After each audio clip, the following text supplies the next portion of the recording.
perubahan skema penyaluran seperti apa? Artinya mulai dari mungkin penunjukan siapa industri atau usaha yang akan menjalani begitu ya Pak ya. Lalu juga mungkin ke depannya agar bisa tepat sasaran lagi seperti apa. Apalagi tadi Anda menyampaikan bahwa sebenarnya kan kalau minyak kita ini sudah relatif boleh katakan cukup menguasai pasar begitu ya Pak. Pasar cukup luas begitu. Luas. Anda melihatnya bagaimana Pak? Ya, pertama yang saya lihatin begini. Kalaulah kita lihat dulu modal kita itu apa sih? Kan kalau kita nggak punya modal nggak mungkin kita mencapai sesuatu tanpa kekuatan kita apa. Oke? Kekuatan kita itu ada perkebunan yang sama sekali terpisah daripada hilir, proses hilir.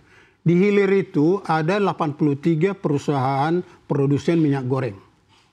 Dan ada 311 unit repacker.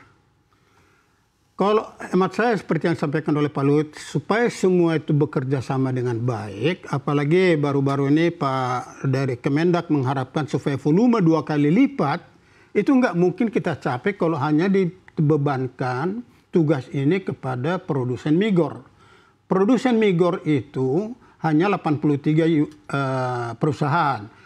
Yang menurut perhitungan saya paling tidak untuk memenuhi kebutuhan sampai 2 kali packing itu kita harus punya 900 unit packing mesin untuk minyak goreng ini dengan kecepatan 12 pack per menit baru tercapai. Saya nggak yakin itu ada di level itu. Nah, yang lain apa? Itu ada repacker 300 unit. Nah, ini yang perlu dimanfaatkan. Siapa yang memanfaatkan? Harusnya pemerintah segera menangani seluruh repacker yang sudah terdaftar di Simira itu boleh menggunakan minyak dengan disuplai tidak lagi oleh produsen ini tapi disuplai oleh para pekebun. Karena mereka yang punya minyak. Kebun di refine, disuplai ke para penyalur ini, repacker, penuh. Jadi kalau 2 kali lipat seperti yang diminta oleh Pak Kemendak tadi, yang disampaikan oleh Pak Moga, itu perhitungan saya kira-kira 515.000 ton sebulan.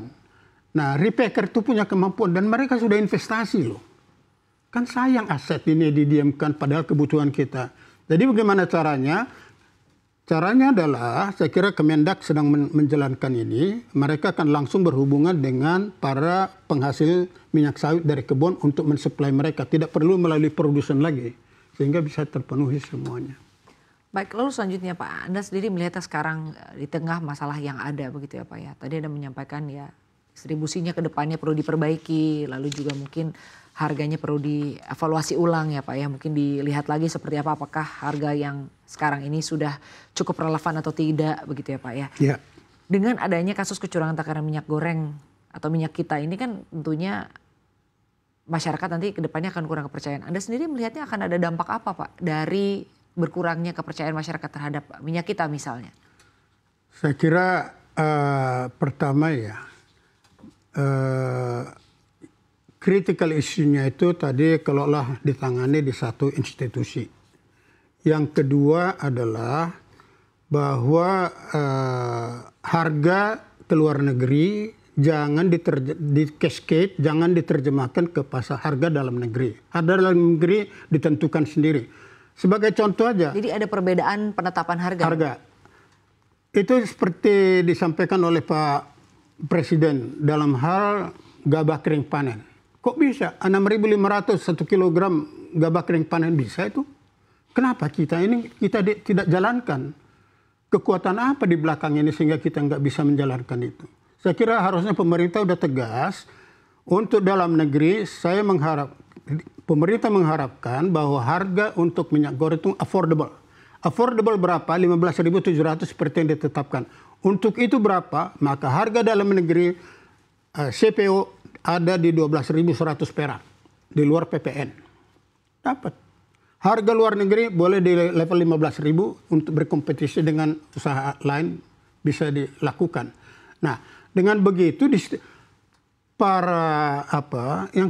kasihan UKM itu 311 unit menganggur sekarang mesinnya sudah investasi bermiliaran, 311 coba kali sekian ratus juta berapa miliar itu tuh. Dan itu UKM masa nggak dimanfaatkan? Nah, kita manfaatkan itu dengan menggunakan adalah minyak langsung dari produsen kebun, supply ke mereka. Ya, mereka olah dulu lah supaya jadi minyak goreng. Nah, itu akan jalan. Dan sederhana kok, simple. Baik, tapi membahas terkait dengan investasi ya Pak. Ini untuk iklim investasi di industri sawit Pak. Saat ini sebetulnya seperti apa? Sangat memprihatinkan. Memprihatinkan bagaimana, dan kemarin sudah menjadi bahan pembicaraan juga, para pengusaha sawit sekarang itu was-was.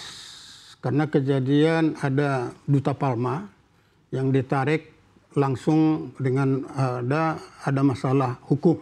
Ya. Tapi yang tidak bermasalah hukum juga khawatir juga. Karena di lapangan Mbak ya, itu banyak sekali oknum-oknum yang memalak para pengusaha-pengusaha sawit, baik pabrik maupun perkebunan. Dan ini juga perlu dicegah. Nah, kondisi yang demikian ditambah lagi adalah satu lagi yang diharapkan oleh para produsen dan investor itu adalah konsistensi regulasi.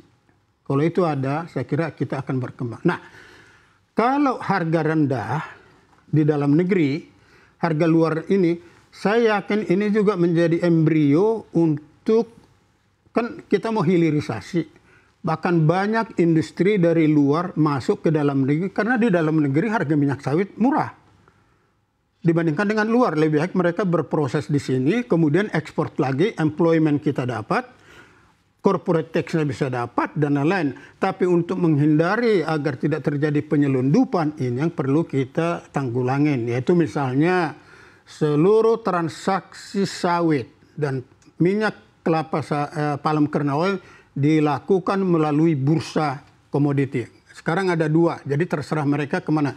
Cuma agar menarik Mbak, bagaimana supaya para produsen kita itu aktivitas stakeholder minyak sawit tertarik, kepada mereka diberikan green card. Green card itu apa? Jelas volumenya berapa, harga berapa, sehingga waktu pajak datang memeriksa mereka, nggak ada lagi pertanyaan bahwa Anda mencoba memanipulasi volume penjualan dan lain-lain. Ini ada.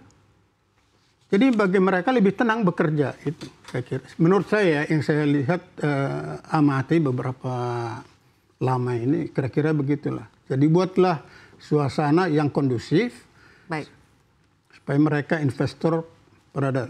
Dan potensinya fantastis. Maka saya bilang dari 61,7 juta dolar di tahun 2024 bisa harus mencapai 142,7 miliar dolar. Gimana caranya?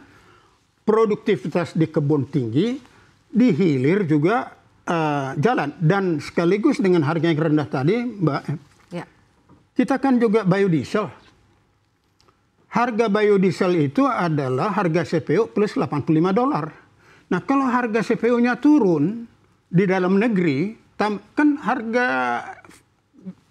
solarnya juga turun. Banyak manfaatnya.